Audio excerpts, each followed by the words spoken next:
আসসালামু আলাইকুম।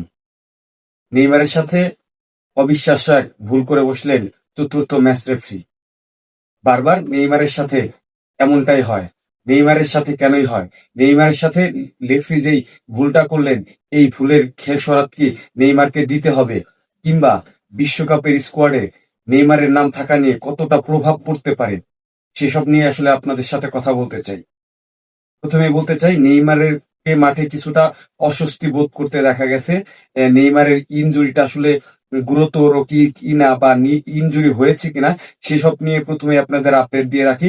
এখন পর্যন্ত যতটুকু জানতে পেরেছি, যতটুকু ঘাটাঘাটি করেছি, নেইমারের ইনজুরি নিয়ে ওইরকম কোনো আপডেট নাই। ইনজুরি আপডেট আসলে অবশ্যই জানাবো।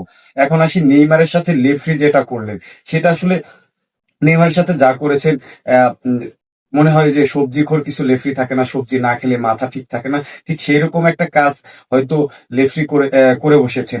রেফারিও মানুষ, তারও ভুল হতে পারে। তাই বলে লিস্ট দেওয়ার পরে হয়তো 2-3 বার চেক করে সেখানে ভুল হতে পারে। আসলে নেইমারের সাথে যেটা হয়েছে, আসলে এটা ঠিক না। নেইমারের যে ফিটনেস ইস্যু কার্লো আনচেলত্তি বারবার করেছেন, আনফিট কোনো প্লেয়ারকে তিনি বিশ্বকাপের স্কোয়াডে রাখবেন না। নেইমার চাইছিলেন ম্যাচ রেফারি এবং চতুর্থ রেফারির সাথে আবারও কথা বলে ম্যাচটা যাতে নেইমার যে কোনোভাবে আবারও মাঠে খেলতে পারে। 65 মিনিটে যখন নেইমারকে উঠে নেওয়া হয় অবিশ্বাস্য এক ভুলে, যেখানে 31 নম্বর প্লেয়ারের পরিবর্তে রবিনহো জুনিয়রকে নামানোর কথা, সেখানে নেইমারকে সাবস্টিটিউট করা হয়েছে। কিন্তু একবার সাবস্টিটিউট হলে হয়তো সেই প্লেয়ার আর নামানো সম্ভব নয়। রেফারি আসলে মাঠ রেফারি, যিনি মেন রেফারি দায়িত্ব পালন করেছেন, তিনি আসলে সেই কাজটা করেছেন।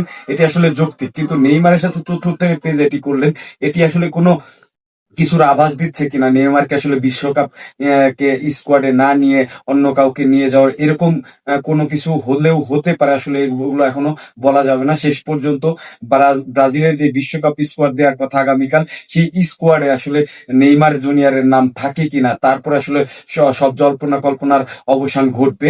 আসলে নেইমারের সাথে যা করলেন, এটা এক কথায় অবিশ্বাস্য, অমার্জনীয়, অকল্পনীয়। বারবার নেইমারের সাথে হচ্ছে, নেইমার সাফার করছেন। শেষ পর্যন্ত ব্রাজিলিয়ান ভক্তরা হয়তো একটু আপসেট হতে পারে। ধৈর্য ধরুন। অবশ্যই সব পরিস্থিতি বিবেচনায় এখন পর্যন্ত নেইমার বিশ্বকাপে যাচ্ছেন বলে আমার মনে হয়।